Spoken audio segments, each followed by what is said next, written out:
Hello, Maverick traders, and welcome out to your daily market roundup. This is Sonkit here, and I'll be breaking down today's market price action. It's Thursday, April the 3rd. Let's get into it. As always, we'll be taking a look at what happened at the broader markets, take a look at what's happening in the sector and heat map, and then we'll take a look at some possible setups ahead. Let's get into it. Disclaimer. This video was created for professional stock and option traders. Maverick Trading is a proprietary trading firm that employs professional traders around the world. Our traders trade firm capital and keep 70 to 80% of profits they generate. All trades and analysis in this video are for professional traders only. If you are interested in becoming a professional trader for Maverick, click the apply button in the video description. Let's break down what happened today. So jumping into the market analysis, what a bloodbath that we had today. So again, quite an eventful last 24 hours. So if you just take a look at the daily news, we had the big market drop, market plunges lower after that tariff announcement yesterday. And taking a look at the percentage change, I mean, this was one of the worst days in S&P and the NASDAQ, I think, going back to like 2020, like June 2020. So pretty ugly day in the markets. A lot of times when we have these big gap lower, big market down, we kind of look for some signs of capitulation. Well, no signs of capitulation. We did end up closing at the lows of the day. So an ugly start of the day, but then also an ugly close for the day. Now, if you take a look at the percentage change, you can see everything was down. Dow Jones down close to 4%, S&P down close to 5%, Qs were down, small caps down 6.5%, oil markets were down 5.5%, and gold even took a bit of dip lower as well. So everything was plunging lower today. Even if you take a look at the advanced decline ratio and the plus minus 50 MA, I mean, 81% in the red. And we are now officially 80% below the 50-day moving average. So that's a pretty bearish sort of a reading here that we have in the markets. This is the heat map today. As you can see that everything was mostly red, especially, the big tech.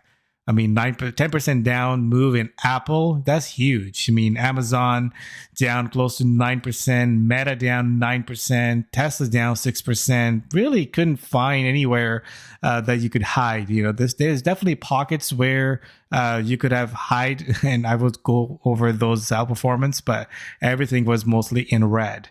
Now, when we take a look at the chart here, and you can see that the way market closed yesterday, markets were not sort of anticipating this tariff. I think markets were not pricing in that outcome. So, the way we market closed yesterday, it looks like market wanted to go higher. And then we got the tariff news and it was just down and down since then. So this is, again, a confirmed sort of a breakout down here, increase in volume. This is not a good looking candle here. This is a very bearish close here. Now going into the NASDAQ, kind of seeing the same thing. We have a support right here. We gap lower, stayed lower, close at the lows of the day. So that's really what we are seeing in the charts here.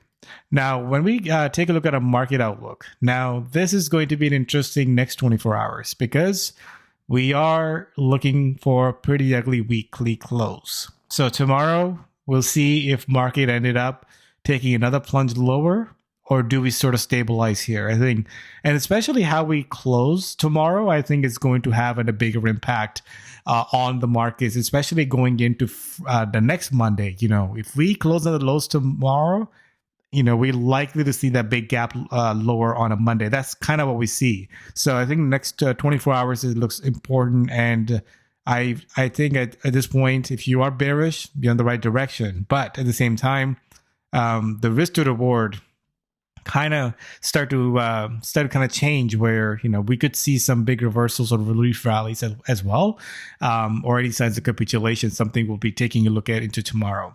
Now, for potential setups, must say that I can find many longs, and for the shorts, again, I think that's what we are kind of getting scarce because, with 80% down below 50-day moving average, a lot of the big moves kind of already happened. So entering a new position here on the short side, it just doesn't really make that whole lot of sense to me, especially when, markets are at these extreme levels.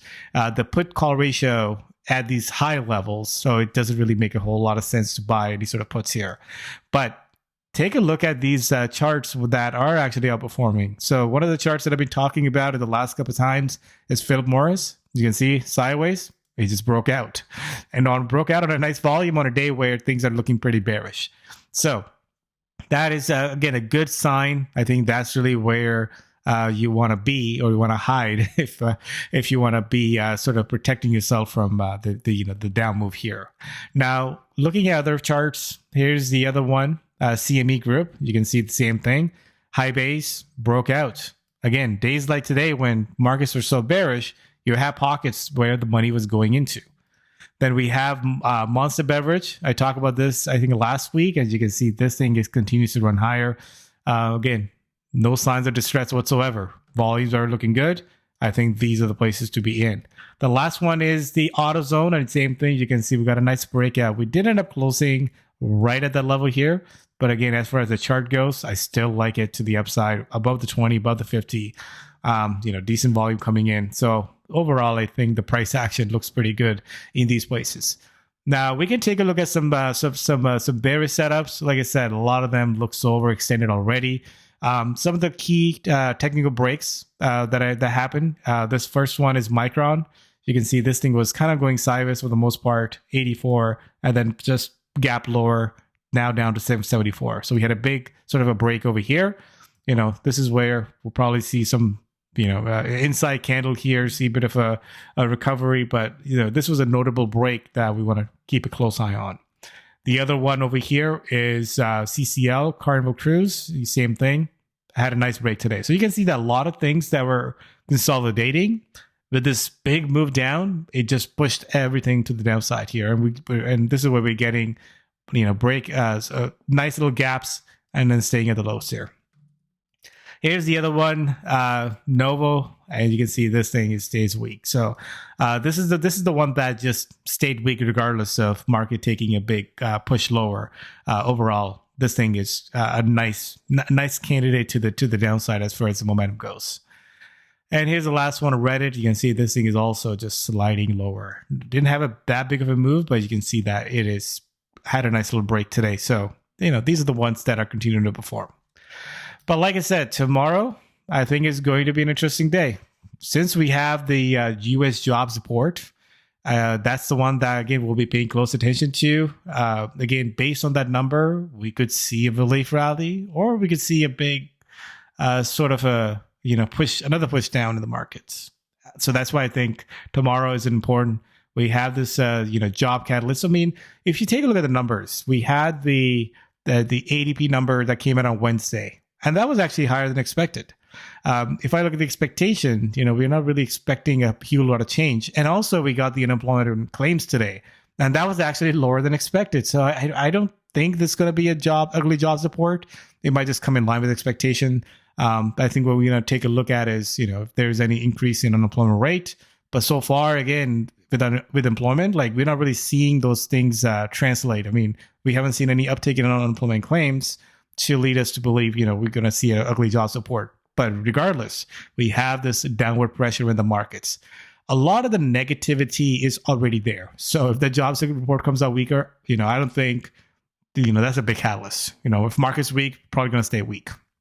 If it comes out better than expected, we could see a little bit of a relief rally. I think that's something I'll be looking out for. Again, I think a better outcome for these markets would be that markets sort of recover tomorrow and, close off the lows. That would be a better scenario. Now, worst case scenario, if market closes on the lows.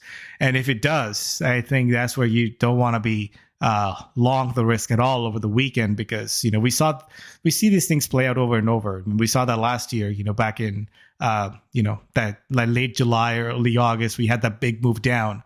And, a lot of the capitulation happened on that Sunday night, Monday morning. So tomorrow, watch out for that. Make sure you are not exposed to risk, especially if things close on the lows of the day tomorrow.